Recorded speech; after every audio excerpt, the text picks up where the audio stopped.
到了冬季，温度越来越低，鱼越来越难钓，大家出去钓鱼的时候，空军的概率越来越高。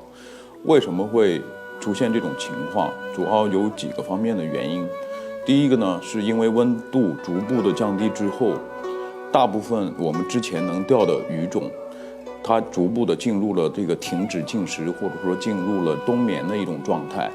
大部分的鱼都停止进食了。你比如说，我们像高温的时候钓的，像鲢鳙啊、草鱼啊、翘嘴啊这些鱼呢，基本上都停止进食了。当然，它不是绝对的停止进食，这样呢就导致我们所能垂钓的这个鱼种的基数相对来讲比之前就少了非常的多。第二个呢，随着温度的这个降低，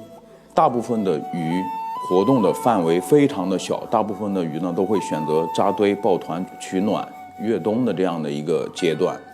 就算剩下来一些鲫鱼、鲤鱼耐低温、活动范围稍微大一点的这些鱼，它的活动范围也非常的小，基本上可能只有几米，最多也就几十米这样的一个范围。它大部分的时间都会停留在室温区这样一个水层，小范围的活动，小范围的觅食。很少有大范围的巡游觅食的这样的一个习惯了，所以在这个时候呢，我们再去钓鱼的时候呢，更多的时候要想办法去找到鱼，找到鱼群所在的位置，这个就至关重要。如果我们能够找到鱼的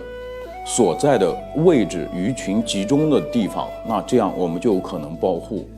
所以在这个时候呢，就是我们在用这个像传统钓这种方式找鱼钓，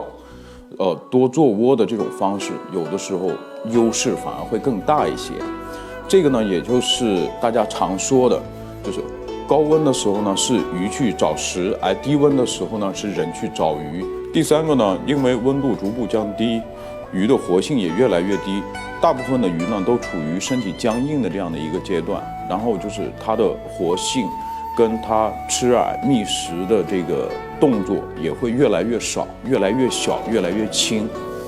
导致很多时候呢，就是它在吃饵的时候，我们整个的这个垂钓的线组没有浮漂信号的体现。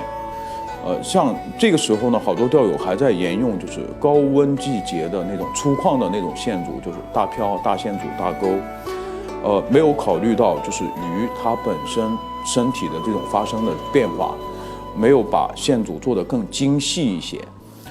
这个时候呢，我们尽可能的把线组放的细一些，浮漂我们在能抛得出去的情况下，尽可能呢把它用的小一些，钩呢也尽可能放的小一些。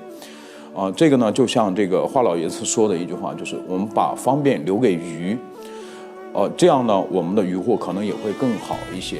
在这个方面有一个非常突出的一个现象，就是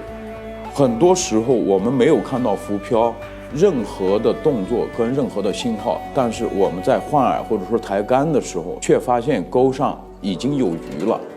这个主要就是因为我们在线组的搭配上面太粗犷了，然后没有做到更精细一些，导致呢没有信号出来。第四个呢，就是我们在用饵的时候，没有根据季节的这种变化，鱼的食性发生变化的时候呢，做出对应的调整。你包括就是像温度降低之后，我们既要用这些高蛋白的、高能量的这些虫饵，更符合鱼的吃饵的习性。同时呢，我们要加大这个窝料或者说饵料的味型，来增加饵料、窝料在水底的穿透力，能够诱鱼的范围稍微的大一点。把周围的鱼呢尽可能的吸引到窝点，因为温度低了之后，这些味型包括诱食因子在水底传输的速度、扩散的速度会很慢，范围也会很小，所以这个时候呢，我们需要增加饵料或者说窝料的这种味型，来加大它的这个诱鱼的范围，这样呢效果会稍微好一点。第五个呢，在我们每天出去钓鱼的这个时间段的选择上，我们有可能还会再沿用以前的那种，就是高温季节钓早晚2个窗口期的这样的一个习惯，而随着温度的这种逐步的变化，鱼它觅食的这个时间段也在发生变化，尤其是在低温的时候，它的这个觅食的阶段从原来的早上9点钟之前到下午的这个4点钟以后，逐步转变成像现在的早上的9点钟以后到下午的4点钟之前这样一个时间段。这段时间呢，就是往往它的温度会上升一些，水温呢也会提高一些，鱼的活性呢会稍微高一点，巡游觅食的范围能扩大一些。所以很多时候呢，我们起得很早，去得很早，做完窝之后，有可能1-2个小时都不发窝。就是因为呢，就是鱼在深水区还没有到近岸点去觅食。当我们做完窝没有耐性等下去的时候呢，然后这个鱼才逐步的靠边。